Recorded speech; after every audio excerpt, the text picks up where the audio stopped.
Hello and welcome to Lifetime Court, the podcast where we discuss your favorite made-for-TV movies. Whether you love to hate watch or hate yourself for loving them, pour up a glass of your favorite cocktail and join us. I am your host, Patrick Serrano, and my guests today are... I am Drew Current. I'm Kathleen Butler-Duplessis. Yeah. Back again, another week, another episode. I wasn't planning on having Kathleen be my quarantine guest, but I have nothing else to do. Every time I ask, she's like, fuck, why not? I mean, it's funny because, like, I say I have nothing else to do, but, like, then I find myself being like, shit, I have things to do. Yeah.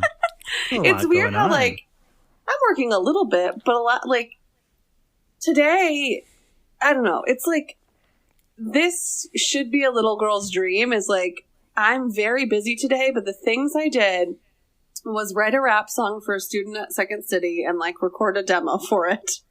Then I drove to a drag queen's house to pick up wigs. Then I recorded a podcast about Lifetime while I made myself a Cosmo. And then after this, I have to write a Rent parody for the Paper Machete. Like, this is a dream, but also jam-packed day. Jam-packed. But it's jam-packed. Jam-packed. Jam-packed with fun. I burned zucchini right before coming on the call. So that was sad because I had it in the oven for the first call. And then I had the oven too high, so the zucchini is burned. Oh. Wow. I'm sorry to hear about your zucchini. I'm making rice instead. Sure. Yeah. The drag queen I got the wigs from lived by a Sonic, so I had a milkshake for dinner. So. Oh, well, there you go. A milkshake for dinner and a Cosmo for dessert. For dessert. I'm really crushing it. Perfect. But no, thank you both for being here in this crazy time. It is helping me at least be entertained. And I hope the listeners are entertained.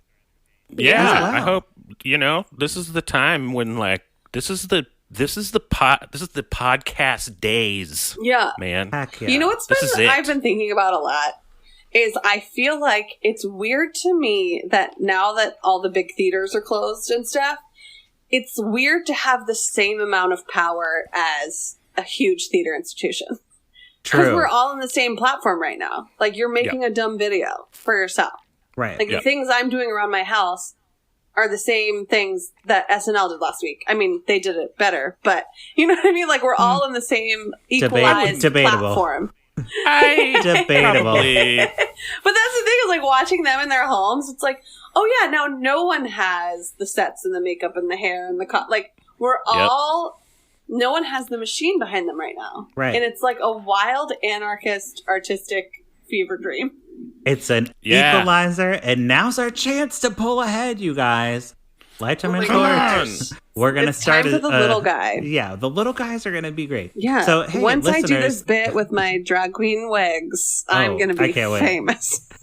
Which I'll say, I'll put in a little business. Yeah. Ooh. A little I'm putting on some business attire. Oh, sure. The best thing that you can do for any podcast you listen to is rate and give rate on anything you can, majorly or majorly on Apple Podcasts. Yeah. Sure. Because that actually does, like, help things. Mm-hmm. But Spotify is an up-and-comer right now. Yeah. And, like, I don't think you can rate on there, but you can follow. Yeah. I don't know, just follow us. Yeah, Even if you don't listen to your podcast on Spotify, like, go to Spotify and click follow, because it still helps that kind of thing. It's the best thing you can do. But it helps us all. Nothing. Right. And you can still get these for free. And it would give me something to do. I could read reviews while I'm laid up on my back. Yeah. With my heating pad. So make my day. Write a review. Make it. Poor Patrick is sitting there with his back all out. I'm lying on my side with a pillow between my legs and a White Claw just in reach. I would say this. Please go to Apple Podcasts, write a review, and tell Patrick a bedtime story. Tell me some back pain remedies.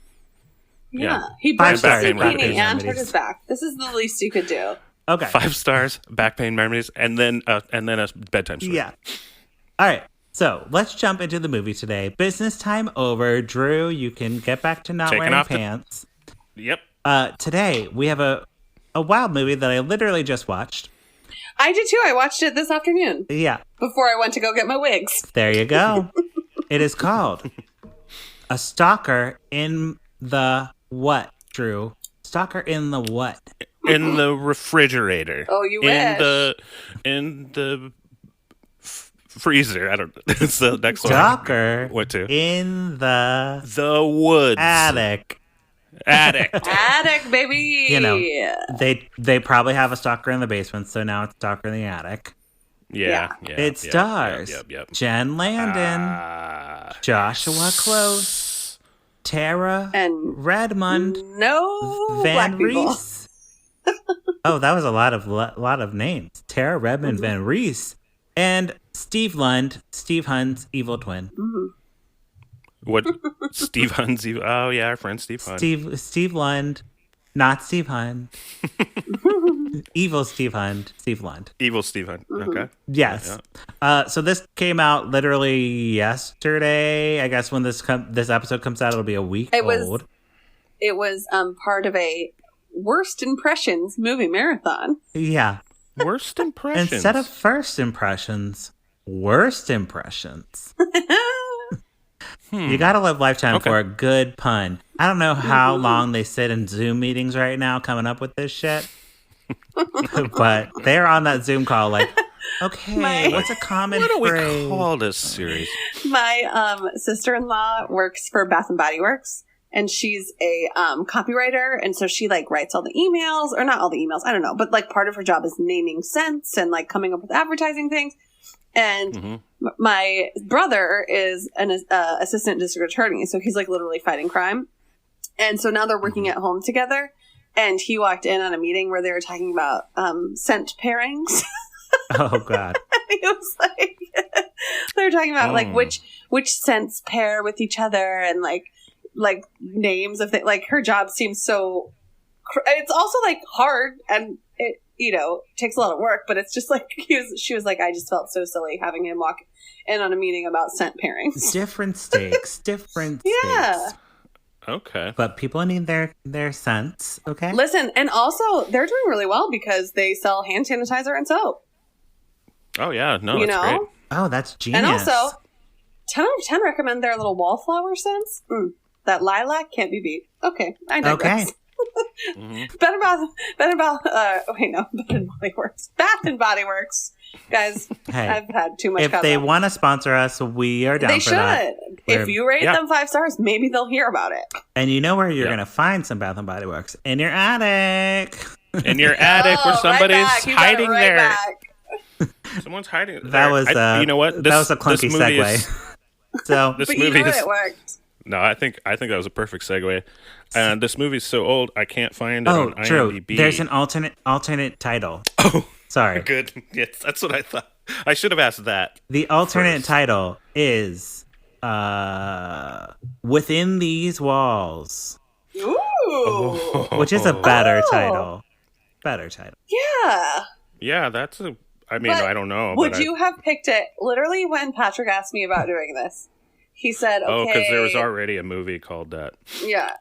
He's like, we're going to do this movie, and then like, and this one's about this, and then this one, I don't know what it's about. I just picked it because of the title. Totally, because of Stalker in the Attic. I'm like, well, I must see the Stalker in the Attic. And I said, sold. You act like I care what the movie's about when I come on. I don't. Well, some people really do care. They're like, I gotta be on this one. I really want to watch this one. Yeah, sometimes I will really look forward to one, but all of them are treasures. They are. They're all treasures. In their own way. Mm-hmm. All right, so jumping into the movie, we have Ben. He is creepy attractive, which is a thing that Lifetime can do well.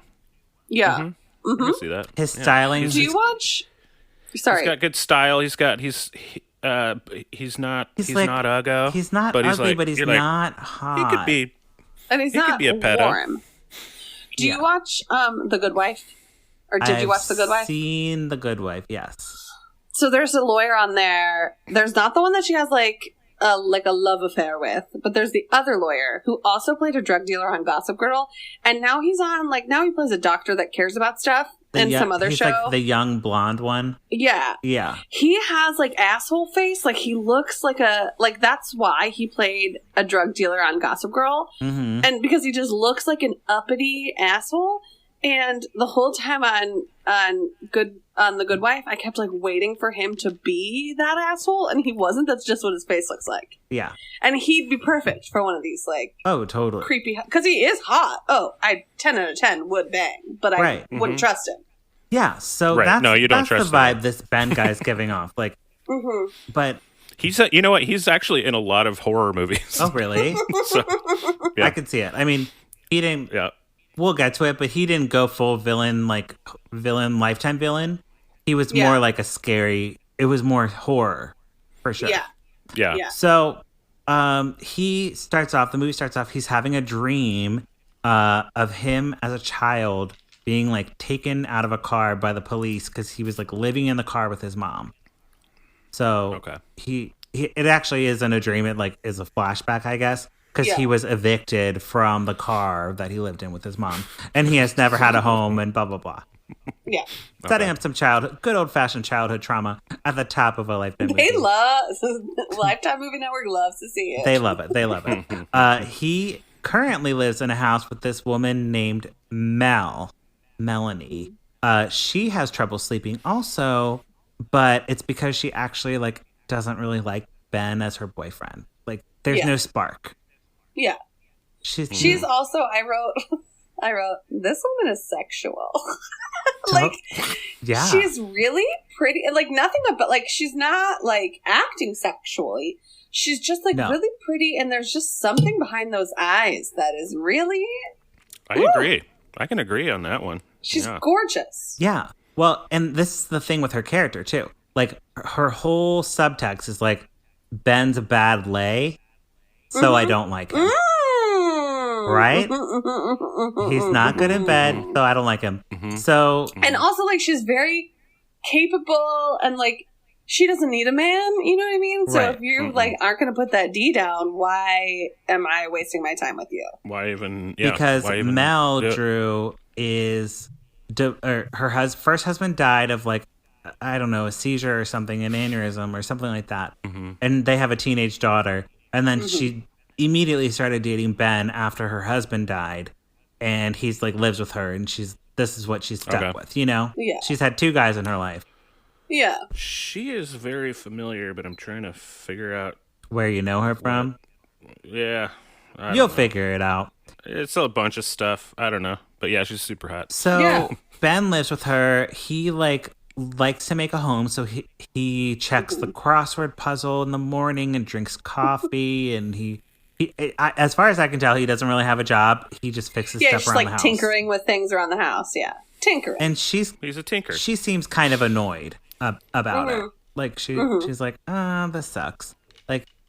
I'm working. She works at a architecture or something. Yeah, well, not really. But it's also that Lifetime thing where they're we need to make sure she seems high-powered, so let's have her talk. And it's yeah, it's business. Yeah. I'm a businesswoman. But it's I work in a business. This is business architecture, so we're going to talk about floor plans. Or condo bathrooms, or I don't know. Floor plans, business. And she has a hunky hot coworker, Steve Lund. His name in the movie is Sam. Okay. And he said, I think being assigned to work together was a good idea. That's his first line. Yeah. They have some chemistry going on. And Mel has a teenage daughter. Her name's Brooke. And Brooke is talking to Ben about emojis and why she uses them. And I was like, this is so written by someone my age. Because they're like, oh, I put emojis at the end so people don't think I'm as mad as I am. All the time, always. Yeah, exactly. Always. So Mel's this guy was Schitt's Creek. That's what he's the dude in Schitt's Creek. Yeah. Confession, I haven't watched it yet. Oh, now's the time. Now's the time. Yeah, now's the time to conquer the artistic establishments and watch Schitt's Creek. If I've learned anything, yes. Yeah, that's what you got to do. So Mel has not been getting along with Ben, and she's like, you know what? It's not working out. Pack your stuff and just get out of here. And but she says it in a very like logical, sensible way of like, you know what? Like, this might have moved too fast. And I don't feel this anymore. So like, I think this is it for us. And your dick is small. And your dick is small. Get out. Basically, she didn't say as much, but because he's like, what can I do to fix it? And she's like, there's nothing you can do to fix it. Yeah, she's like, there's literally because your dick's small. But it's also like a very smart woman giving a reasonable, like, it's not like emotionally charged. It's just like, I've come to this logical and rational decision based on my feelings and what's best for me. Right. That's fair. Yeah. Yeah. So, but women can't do that. No. Because he, freaks out and he's like, okay, this is really terrible for me because I grew up in a car and this house is my home and I'm never going to leave. So I'm moving to the attic. He moves into the attic. Yeah. I mean, he doesn't say that out loud. No. He says, sure, I'll leave. And even pretends to give his key back. Yeah. We find out. Moves to the attic. He makes a huge deal about dropping off the keys. Like, did you get the key? He like texts her like, yeah. Hey, I left the key in an envelope. But really, he never left the house. Yeah. Oh, yes. So he moves into the attic. We see him in the attic, like playing with a dollhouse and like making little like figurines and stuff, like totally psycho stuff. Mm-hmm. Yeah. I mean, that's what I would do. We find out he isn't just a tinkerer; he's a handyman. Yes, he like works. So now that he has to have a job, he works for like an apartment complex. He's the building manager. Oh, okay. Because this is where we see the only person of color in the movie, and it's an Asian woman whose apartment he's gonna like go fix. Yes. Yep. She is our POC in the movie. Total reversal from the Clark sisters. Yeah. We didn't even get a POC bus driver in this one. No. So there was not, and like also like looking at this movie of the main characters in the movie, there was no like the last one that I was talking about where they had a baby and it was actually his baby. Like, okay, that complicated things with race because like if the baby was black, we'd know whose baby it was. But like in this movie, like there was no reason why any of the people, like even the daughter could have been biracial because we didn't see her person. Like, well, just so you know, this is a Canadian-made movie, right? And there's 3 POCs in Canada, all of Canada, right? And one of them played a renter in the apartment complex. Exactly. That this man was the super and the other 2 are in Hootie and the Blowfish. Oh, I was going to say they're in Degrassi.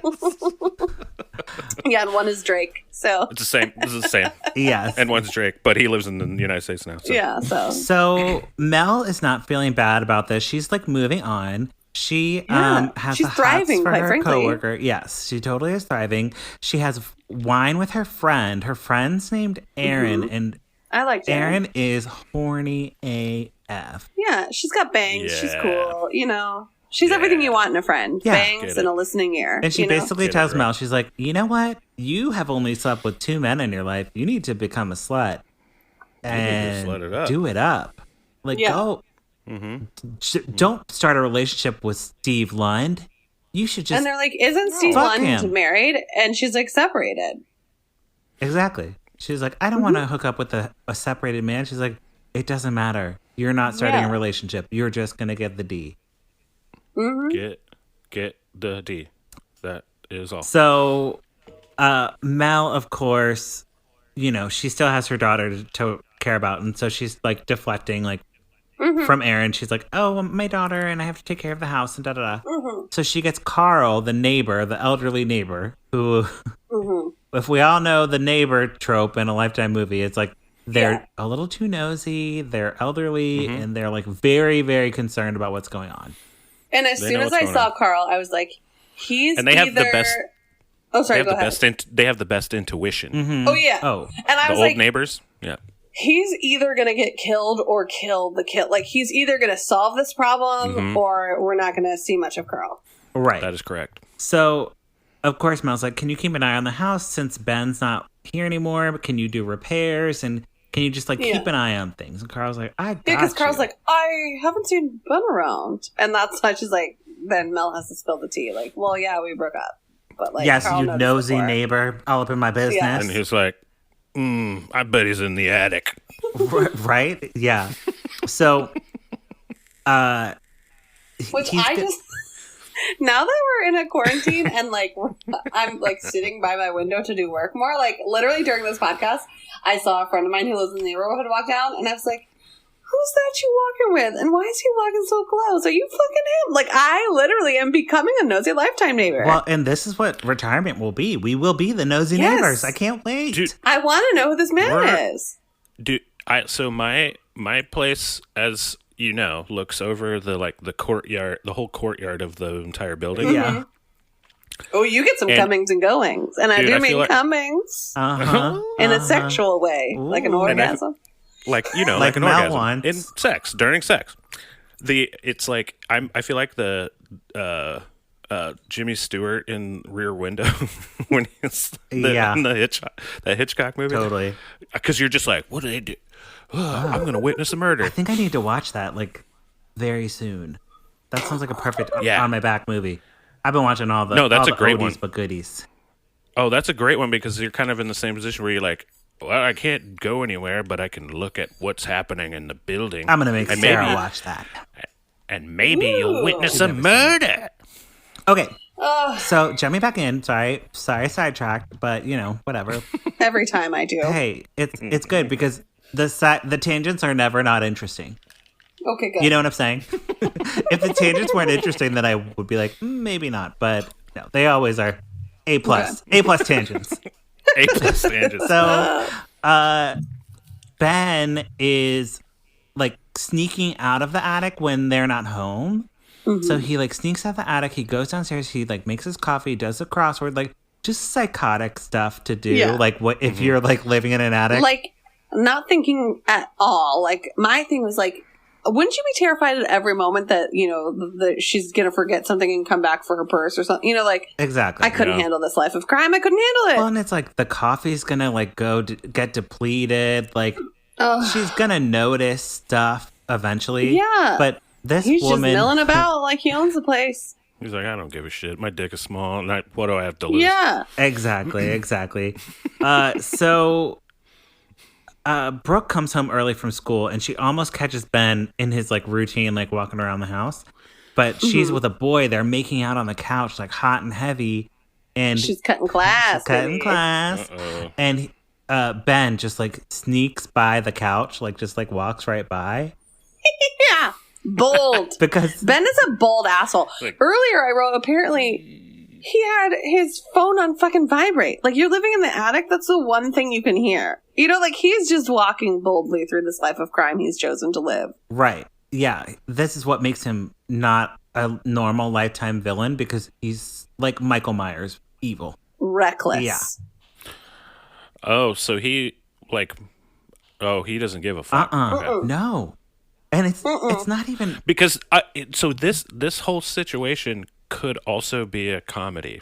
Totally. Like, honestly, with different underscoring, with like, it's just the way of like you'd be like, with like plinky Hallmark movie, it's a comedy. Yeah. Totally.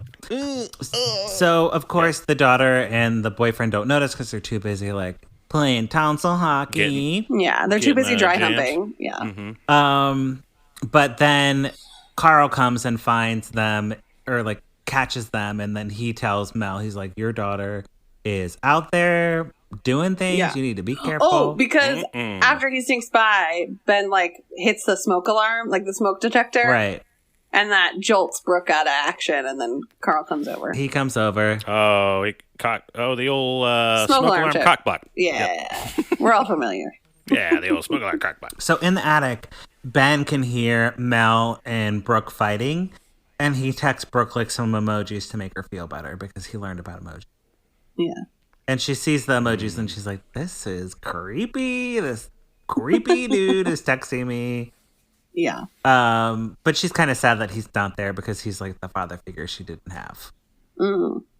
So the mom is like thinking that Brooke is acting out because she misses Ben.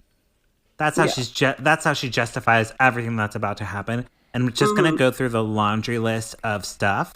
So like first, Mel hears like a clomping on the roof or the ceiling. Yeah. Because Ben like dropped something accidentally. And she like looks up at the ceiling. She's very not concerned. She like gets out of bed, looks at the ceiling, and then goes back to sleep. Well, and she's like, maybe it's... and then she just thinks it's like rodents in the attic. Yeah, a squirrel or something. And she hires... She doesn't believe in ghosts yet. Yeah, she hires exterminator to come over, and like the van says like pest control or something like very generic on the side. Yeah. So she hears the noise. She sees like something like moving in her bedroom window when she comes home. At one point, she sees like a photo. Like there's a photo of like her with Ben and her daughter, like that she took off the fridge back on the fridge. Because he put it there. But she thinks that Brooke did. But here's the thing. Like, so there are, like, because Ben is bold as fuck and, like, doesn't care, it's, like, he doesn't really cover his tracks that much. No. And the mom is just like, oh, well, it's clearly a squirrel or a Brooke or whatever. But it's also, like, why on earth would your first instinct be, oh, of course, it's my ex who just is stalking me from inside my own house? True. Like in a lot of these movies, it's like, don't you see all these red flags? But in this one, it's like, no, because your thought would never be, oh yeah, it must be my ex living inside my own home terrorizing me. Exactly. No, because your first thought would be, are we fucking haunted? Yeah, like, definitely. I would gotta definitely be go haunted. for a ghost before I would go. I would too. Like, I would actually go there first. Then I would be like, wait, is my ex-girlfriend living in my fucking attic? That seems beyond. It's so crazy anything, that you would never. Where a ghost would be like a ghost or some kind of spirit or something. I'd be like, oh, it's probably a spirit. Yeah. And Mel is a rational person. I mean, she's like an architect or something like an architect. Yeah, she has blueprints. Yeah. She has blueprints. Speaking of the blueprints, she's working with Sam on the project, and it's going really well. And like he asked her to like go on a date, so they're like gonna maybe go on a date or something. They go on a date to this restaurant, and then one of my favorite parts of the movie was she goes, "So you're divorced?" And this is after the meeting with Mel not Mel, she is Mel, the friend, the horny when friend. she's like. When she already says like he's like, it's one of those things like she already knows that he's separated, but she's doing that girl thing of like, I literally like back in my dating days, I would know as much as I humanly possible about the person before and then pretend to not know it so I could ask my like prepared questions. This is what she does. So you're divorced? Separated, you know? Huh. Right. Oh boy. Strategic. Yeah. Strategic little and then, sneaky little mice. And then, speaking of, I think his ex calls at some point during the day, and then her, I can't remember. No, Ben does call. Yeah. While she's on the date, and she has this really loud and obnoxious ringtone, and I'm like, what year is this movie made? What, like, no one our age has their phone on like loud, like what is this? It'll come in handy later in the movie, but it's like, what the fuck is this ringtone? So Ben like leaves abruptly because the wife calls or whatever, and then Mel is like on her way home or something, and Ben earlier in the day he was like doing housework or something, or he was just in the house, and Carl comes over to fix the electricity and catches Ben in the house. He's like, what are you doing in the house? And he's like, oh, I'm just here to fix the electricity. Yeah, I'm like, just keep this between us. Yeah, don't tell. It's a surprise. And Carl's like, this is weird. I'm leaving. But of course he doesn't leave. He gets killed off camera. Yeah. And then it gets made to look like he electrocuted himself fixing on the electric. Whatever. Yeah. Nice. Ben like set up his like little tool chest next to him. And, like, right, and puts like a wire and like a broken light bulb. Yeah. Ben is like knows how to like set a prop. He is doing it. But then Mel comes home from her date and finds the body, and it's the second body she's found because she found her husband in the same way. He died in an electricity accident.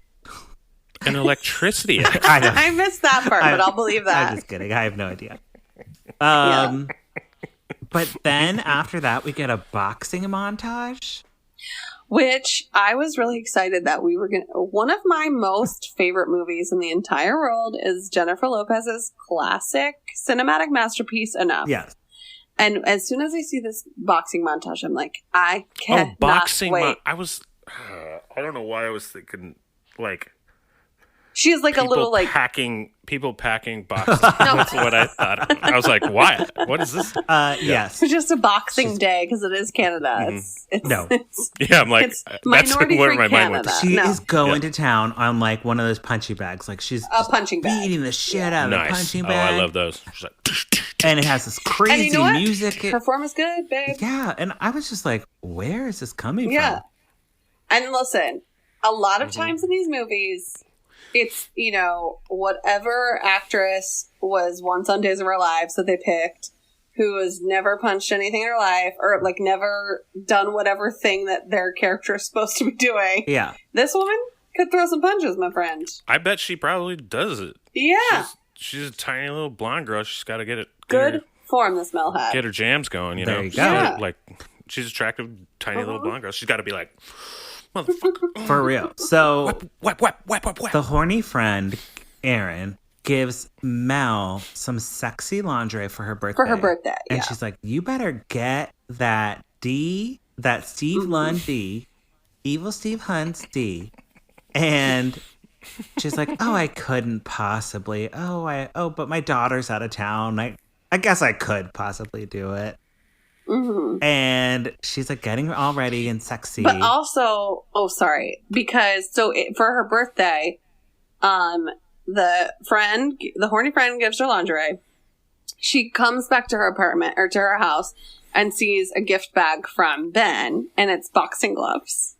So she's like, oh, he even remembered my birthday. And then earlier, as Ben is creepily giving no fucks around the house while she's at work, you see him make her bed for her, which is like not a thing you should do if you're hiding in someone's attic. Definitely not. And then Brooke leaves a birthday card on the made bed. So once again, Mel's like, oh, Brooke made my bed for me and left me the sweet card. Perfect. What a nice daughter. Yeah. Easy. Yep. So Sam comes over. Lucky. And as she's getting ready, Mel is getting ready for Sam to come over. She notices the toilet seat is up. Dude. Which was such a Lifetime, like, this is a network for women. Men, not even stalkers, will always forget to put the toilet seat back down. That's right. Always a point of argument around my house. Yes. Not me. Well, I can't bend to put the toilet seat back down now. Well, yeah, you can't physically do it. Patrick's but like a second away from a bedpan. Yeah, so yeah. You get a pass on that. Yeah. Right. But I was raised by 2 women. There you go. So basically, Drew knows. But yeah, I thought that was hilarious that Lifetime included that, because I'm like, oh, of course you did, Lifetime. But Sam shows up and Mel is like getting all sexy. They like make out on the couch and there's like terrible music playing on the laptop. And they move to the bedroom and they're like gonna like have sexy time. And he's like, oh, this is going too fast. Maybe we should just like watch TV or watch Netflix. It's like, and you're playing the Ramones? What is right? Yeah. So they end up just watching TV in her bed. So lame. But part of it is because like she feels haunted by this not ghost, because she doesn't believe in ghosts. Right, because she sees like a shadow in the doorway. She's like, someone's watching us. And he's like, no one's here. And then it does cut to them asleep and Ben watching them sleeping. God, yeah, that was really scary. See, again, another like Michael Myers thing of him like not being a typical Lifetime villain. He was just standing over watching them sleep, like very scarily. Let me ask you, did he turn his head over like this? Oh, probably. Did he like? Yeah, yeah. I think he did a slight head tilt, a slight like just a slight surveying. Unless that's more weird than anything. Unless he had a mask, like anyone with a mask, when they always tilt their head. Yeah. Always tilt their head, right? Because you're like, oh, I don't know why this is creepy.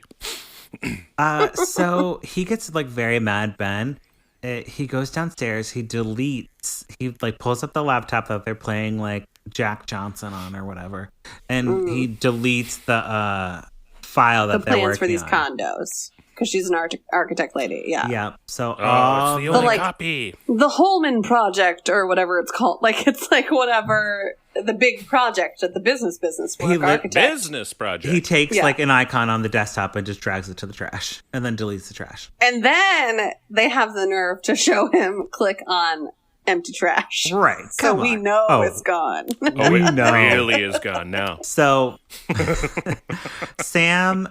The next morning, even though that doesn't delete anything off of your computer, right. By the way. Anyway. The next morning, Sam drinks his coffee and does the crossword just like Ben does, which is like a turn off for Mel. She's like, first of all, we didn't do sex, and now you're doing this shit again. Like, I'm not into this. But his wife calls again, and then he like runs out of the house. Like, he doesn't even like put his coffee like in the sink. He's just like, I'm out. And Mel like goes after him, and she's like, wait, and she like has her stuff. She forgets something, and she like goes to go back inside. Ben, meanwhile, is inside.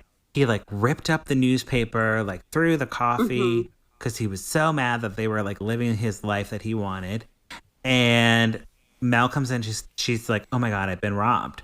And she like goes, she's calling the police. She's like standing on one side of the refrigerator, which Drew mentioned at the top, Stalker in my refrigerator. Ben's on the other side of the refrigerator. Spooky. Wait, so she thought she got robbed within seconds of like leaving? She got robbed, but she was like, someone was clearly in my apartment. And that's like, that's what's like horrifying about this is like, the whole time she's like, I know I'm not crazy. Right. Like, there has to be, because like a robber wouldn't do this shit. And once again, you would never think, oh, well, clearly it's just my ex who's secretly living in my attic and hates this new guy I'm dating and then came down here and ripped up the crossword puzzle. Right. Like, there wouldn't be an explanation. And she calls the police. They come over and check. They're like, ma'am, nothing's wrong. And all the doors are locked. So, like, and at that point, they do go, like, so, like, someone has to have a key. And she's like, well, it's just Carl and he's dead. And Ben gave it back in the envelope and sent me an emoji. Which at this point, it would be like, what I didn't think about is like, why didn't she change her locks? Like, right. Well, she didn't. It didn't sound like she needed a reason to. Yeah, that's the thing. Is like, but I think this is very reasonable so far of her, like on her end. Like, it wouldn't be like it's like no. You just the last thing on your mind would be that your ex is hiding in the attic, but right? It's and literally the last thing, and the thing right before the last thing is it's a ghost. Yeah. Oh, it's for sure a ghost. I would have thought. But it's also just like. Yeah, I don't know. And this is another thing, like, weird, and when he, like, deleted her fucking work project and stuff, I was like, this is why it's Lifetime, because it's like, this poor woman is, like, all she did was, like, rationally break up with a man, and for this, she's literally has her man living in her attic. He's messing with her new dick. She can't even fucking do her job that she's very good and capable at. Now you're gonna fuck with her work, too? It's infuriating. Yeah. Well, and then Sam, like, kind of blames her for the file getting deleted, and he's like, you're some piece of shit coworker. Like, I'm not doing this project again. You need to figure it out and No, you're a shitty company because anything that you would have on your computer, like, it gets... backed up. Yeah, you're always backed up. Like, there's... I mean, at least where I work. It should be. But not when you're drinking with your coworker and listening to Jack Johnson by the fireplace. Exactly. So she has no one to turn to. I thought it was the Ramones. The Ramones, yeah. Or whatever. Yeah, sure, the Ramones. So she calls Ben up and she's like, hey, can I come to your place in like an hour? I got to figure this out. And I'm like in a bad place. I need someone to talk to. And he's like, no problem. He runs out of that attic. Yeah, he doesn't suggest like, oh, maybe we should meet at a coffee shop. Right. My place is dirty. Like, no. My roommates are, he's like, sure. Yeah. I live in a car again. Yeah. Right. No, he runs out of the attic. He runs over to that apartment complex with the one POC in Canada. And she's not home. He like takes all her personalized shit, like her photos and everything, and throws it in the bedroom on the bed. And then... in a laundry basket. basket. And then Mel comes over and they're like sitting down on the couch. And then he notices... the Vitafusion women's 1-a-day gummies The product placement, very babe. sponsored content, which is also sponsored on my blog now. Because I put a link on there. And they're also sponsoring this podcast. Just kidding. But they can if they want to. Them and Bath and Body Works, get on it. There we go. He like hides it in like a cabinet or something when he's getting her some wine. Which made me want wine. Oh, okay. And then they start making out on the couch, and then she finds some panties in the couch. Which are the one POC cast member's panties. Buzzkill. And she's like, I gotta go. Because she was like trying to get him to move to the bed, but he wouldn't because all that stuff's on the bed. Yeah. So he's like, let's just stay on the couch. And then she's like, you're being weird, and clearly another woman has been in this apartment, so I'm out of here. He's like, we're broken up. Right. What? And as Mel is like leaving, the POC woman is coming into the apartment, and she passes Mel, and she goes into the apartment, and she like opens the cabinet and finds the Vitafusion gummies. She like takes it out, and she like looks at it, and she's like, Vitafusion. And once again, gummies. No one's like, oh, clearly a vindictive person came and posed that my apartment was their apartment. Like, why would that be what you thought happened? Right. That's pretty reason. Once again, so like he put all her shit on. It's like, why is my... all my shit on my bed? Yeah, she's like, I don't remember doing this, but I had a crazy night last night, so who knows? I had one too many White Claw. Ugh. Yeah, it can get dangerous. So Brooke is back from her trip or whatever, but her and her mom get into a fight because she's like, Mom, you think everything's in the attic, and you're so obsessed with the attic. You're like an attic mom. You know, teenagers with the witty comments. Yeah. An attic mom. You're such an attic mom. And Mel's like, I am not an attic mom. Go to your sleepover and I'll just be home alone. Whatever. No big deal. And Mel's all alone. The daughter's like, ugh, millennials. Right. Okay, millennial. They'd be Gen Z now. So Mel. Yeah, Mel's probably a millennial. Yeah, Mel's a millennial. Her daughter's a Gen Z.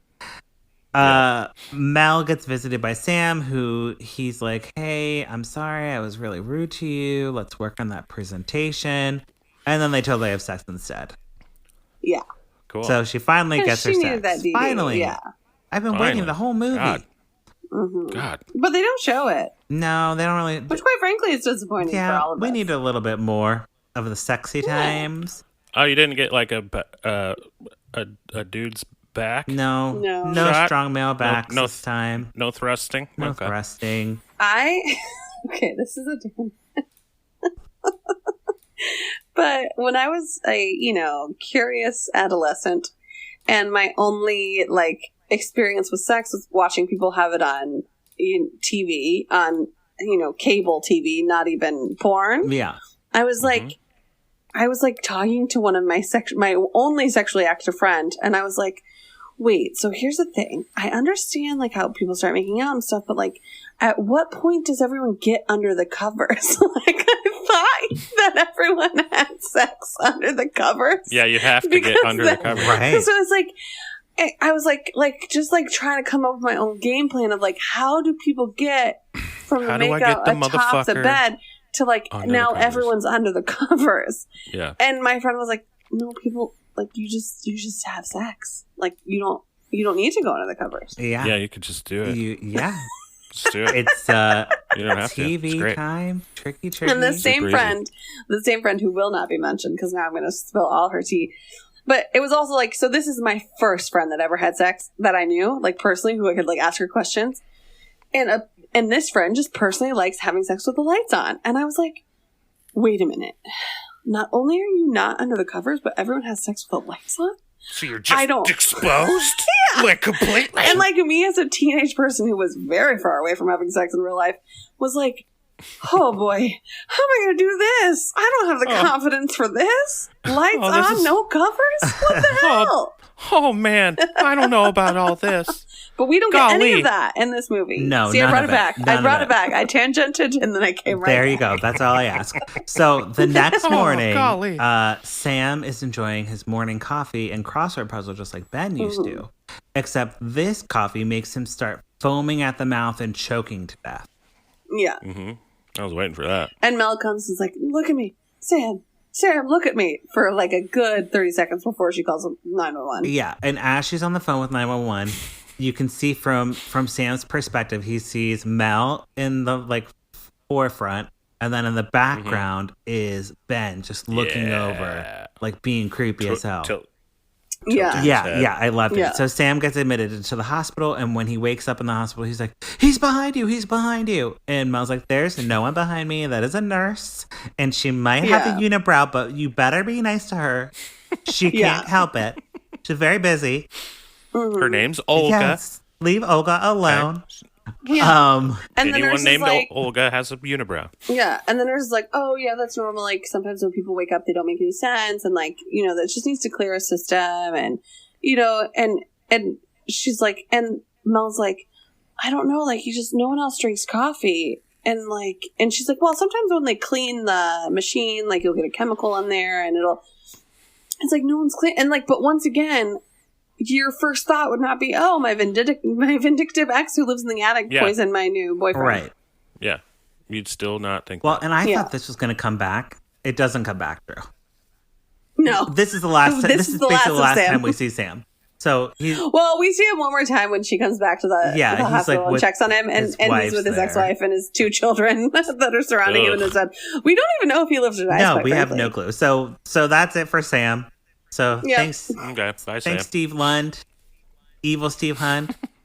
So back at the house, Brooke is back, like, when sneaking her boyfriend in, and Mel almost kills the boyfriend because she thinks he's an intruder. Brooke is this, I don't know what order this is coming out in, but Brooke is the Denise Clark of this family. Totally. She's always trying to sneak out with her boyfriend. She is. And the mom's like, you can't be doing this. Like, something's going on.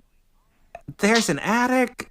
And Brooke's like, Mom, I'm out. I don't care. Yeah. She's like, I haven't done anything. I haven't done any of these things. I haven't been in the attic forever. Yeah. And the mom's like, that's not you? Right. But once again, wouldn't immediately think, clearly it's Ben. So Ben isn't because during this, like, talk between Brooke and Mel, they're like, you know what? Maybe we'll just sell the house. It has too many bad memories. You're just, like, tripping out, Mom. Like, let's sell it.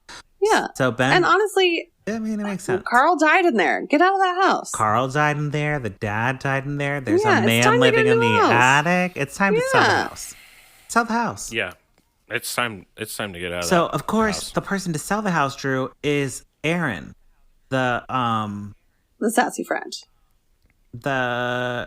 What is her name? The horny friend? The horny friend. Yeah, the horny friend. Sorry, I don't know why I forgot what I just named her. She is the realtor. So Ben goes over to her house, and he's like, hey, I want to buy a condo. She's like, no problem, come inside. She's totally dead. 100% dead. Mm-hmm. Very dead. So then meanwhile... Easy dead. Because Ben is like, this is my home. Like, I want that. I promise to protect this home. You cannot sell this home. Right. So Mel starts packing the apartment and everything. Or this time it is actual boxing, not her physical boxing. It's the boxing I thought it was earlier. Okay. Yeah. That they should have done earlier. But packing everything up or whatever. And she goes into the attic for something. I don't know why. I think she's, like, literally packing. No, I think this time she's literally, like, kind of curious. And she finds crackers and water bottles and cans she of finds sardines, evidence that a bed. Now we know something's the fuck up. And she's like, oh, something's going on. But, of course, Ben is coming up. He's, like, right behind her. And she's like, are you living in the attic? And he's like, yeah. Yeah, this is my house. That's my home. I love this place. Yeah. My favorite part is he literally says, you kicked me out. What was I supposed to do? And then she replies, leave. Yeah. Good. That's what I was like, yes, this is a network for women. Respect. Leave. Like, that's... Go. Yeah. Yes. Out of the house. But it is the thing of the man being like, well... of course I would do this insane thing and then blame it on you. What am I? You kicked me out. Yeah. You're the one that kicked me out. Yeah. And so he's like, I'm not going to let you take away my home. So we cut to Brooke coming home now, and Brooke sees Ben in the house. She's like, "What are you doing here?" Yeah, and no sign of Mel. No. And Ben tries to act natural. Yeah, he's like, "Oh, I'm gonna order some vegan food. I hear you." I remembered you're vegan from that earlier scene. Yeah, you Gen Zers love vegan food. So I was just checking the filter and on the gauges. Right. No, she's like, me and your mom, we talked it out. We're back together. Right. And then she's like, okay, so where is she? And she's like, oh, she went over to the slutty friend's house. And then Brooke's like, but her car's still here. And then Ben's like, yeah, well, like, she took an Uber because, like, her and the slutty friend, they're definitely going to drink, so. Yeah. So, you know, like, got it all Brooke's like, answered. something ain't right. These are smart women because she goes upstairs. She's like, I'm going to go do homework. Just let me know when the food gets here. Yeah. And this is when the ringtone comes. So then she goes up to her room, calls her mom, and we hear that loud ass ringtone in the attic. Yep. So she knows. She goes up to the attic. She sees her mom tied up. She like unties her. And the mom's like, we gotta go. Like, this guy is coming to get us. And then he, of course, like is up there in the attic. And they just start like throwing things at him. Yeah, which is like, this is when I was expecting. Also, there are only like, I don't know, 7 minutes left in the movie at this point. Yeah. And I was like expecting my enough finale fight scene. I was like, we've seen this woman in 2 different boxing training montages, and all we're going to get is her like throwing a dollhouse at him. Yeah. Pretty then much. One good punch. Then we got one. She threw in like punch. one good like right hook, and he goes like flying across the room. Yeah. Giving them time to run downstairs. The police come. Yeah. I guess they take him into custody. They don't show it, which would have been much more satisfying. Yeah, because here's the thing. Then they cut to them moving into the new house, and they're like, this is the house our horny friend Erin wanted us to live in. R.I.P. Erin. Sorry she died, but whatever. Her last wish was that we live in this house. And Brooke's like, oh, where's the attic? And the mom's like, there is no attic. And then slow pan out from like construction workers. But also, as it slow like, pans out, it shows that like handy person working in the house was a woman. Oh, I was really? like, well, yeah. I love that. Might as well. I was like, just a nice safe home with not even a male handyman to be found. Well, and there was like one guy like at the very end of the shot that I was like, is that supposed to be him? It's going to start over again. Yeah, maybe. I don't know. I couldn't tell. Because also it's like, I don't know, like, legally, like, what you can, like, because I don't know, like, can they pin Carl's murder on him? Do they know? Like, slutty friend, do they have enough evidence? Like, if it's just for stalking, like, you probably don't do that much time for that. And then you just get right back out and you stalk again. Yeah, and it's not really stalking because you lived in that house. Yeah. I mean, it's definitely stalking, but stalking because you're not allowed. Oh, shit, it is. I gotta move out of my boyfriend's attic then. The owner of the home is not giving you permission to live. Right, got it. Okay. That is breaking and entering and all sorts of makes sense. I wonder how much time you would have served. Well, but we'll never know. Like, I'm assuming that like, hey, there's some weird these other weird things that happened around this dude and around this family. Like, I'm sure they're gonna investigate it and be like, oh, but yeah, can so they prove it? You killed a person, right? Great. Well, he was so reckless with everything. I bet they could have proved it. Yeah, he's fucking stupid about everything. Totally. He was probably like rubbing his ass all over the sheets and stuff. There's tons of his DNA everywhere. Brooke can sleep soundly. There you go. I think so. All right. So on the podcast, we either pour it up or put a cork in it. Kathleen, we'll start with you. What are you going to do to this movie? I'm going to pour it the fuck up. It was a delightful afternoon romp. The lead actress was phenomenal. I liked it. Okay. Drew, how about you? Yeah, I'm pouring it up. I love these ones. These are fun. They're silly. They're silly and that's my favorite shit. I would pour more out if we got a more intense fight scene. Like, I was really looking forward to watching her kick the shit out of this man. We didn't get to see that. I was expecting that, but still pour it up. But I mean, she got a shot in. That's true. So, and hey, as much as you can keep somebody away from you, that's the whole point of like self-defense. Is like getting away from them. Right. Oh, yeah. Anyway, so that was Throw a correct. dollhouse at him first. That's what my dojo person taught me. That's not what you call them. I don't know. So for me, I'm going to go against popular opinion. I'm going to put a cork in it, I think. Because for a Lifetime movie, a Stalker in my attic should have been wild. It should have been more intense. It should have been way more intense. And like in my attic, I want to see like them peeking through the floorboard or like there was no like voyeurism, something like that, or just like fucking with them. That's true. That's a good point. Mm-hmm. And like it was literally just like moving a coffee cup over. Like it wasn't. Yeah. Wouldn't it have been more fun if it wasn't a like ex-boyfriend? It was like an acquaintance who somehow got in the attic. Oh, okay. Like now I get it. Let's up it. Let's up it a little bit. This is like the ex-boyfriend's friend, right? Yeah. So you think it's the ex-boyfriend, but no, it's the friend. And then you're like, "What are you doing here?" You're like, "I love you." I see. You're like, it was entirely too rational. I get it. Yeah, a little too rational for me. I liked my Lifetime movies much more crazy, but it wasn't badly acted or anything. It was just an acquisition. It like wasn't like a Lifetime like produced it. They like bought it from a third party. Oh, okay, that tracks then. Yeah, so I think this was actually a scary movie that Canada released and then sold it to Lifetime. Canada released it as a country, as a nation. Yep, just as a nation, just the whole nation. They let it go. Yes. All right. So I think that wraps up our conversation about Stalker in the attic. We're not doing Candace because I don't want to deal with the sound stuff. So just to clarify for the listeners who are concerned, we're not doing Candace forever. We're just not doing Candace during this quarantine time. At least while your back is thrown out. My back is thrown out. It's a lot of editing to do.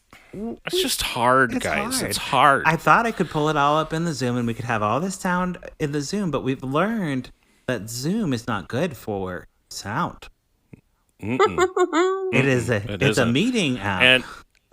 And I'll tell you what, even though we're not having the what'd you say, Candace Cameron Ray segments, we are playing the song that you know and love at the end of the shows, so you can just hear the whole song and just live in it, and pretend that you that we watched Candace Cameron Bure, and just imagine what she's doing right now. Or check out our Instagram. I'll repost something that Candace posts if it's crazy eating enough. Tuna with her family. So do that. Listen to the very end to the song, and then just look at our Instagram, and then you could just see what we're talking about. Yeah, that sounds like a compromise. There you go. We're all making sacrifices during this time. It's it is the one thing we are going to have to cut the corner on. Just for now. Just for now. Okay. But even though we're not doing it, still don't follow Candace. Oh, right. Don't follow Candace. All you're going to get on her Instagram is workout videos right now. So if you want to see Candace work out, I'll post it. Yeah, you post it. There you go. All right. So pluggy time. Kathleen, anything you'd like to plug in the pluggy time? I'm Kathleen Sing Stuff on Instagram and YouTube, baby. I do some dumb bits on there. Cool. You can find me at Drew But With Pants. You can also find my band on Spotify, The Limbos. Wonderful. Follow us. Yes, follow The Limbos. Thank you both for being here, and thank you, listeners, for checking back in with Lifetime in Court. We watch this movie, so you don't have to, but if you do, we'd love to hear from you. Follow me at Patrick Miguel or the podcast at Lifetime in Court. Don't forget to rate and review us on Apple Podcasts. Don't forget. Help me with my back, and I can read all the reviews while I'm lying around doing nothing. Yeah, it's what you need. It's a healing balm. Totally. It's a healing balm. Put your healing balms on all there. Right. That is all I know. Okay, goodbye. Bye. On my wedding day, catch the bouquet. Candace hates the gays. Candace Cameron Bure. Drinking rosé. Eating creme brulee. Can't share with me. Candace Cameron Bure.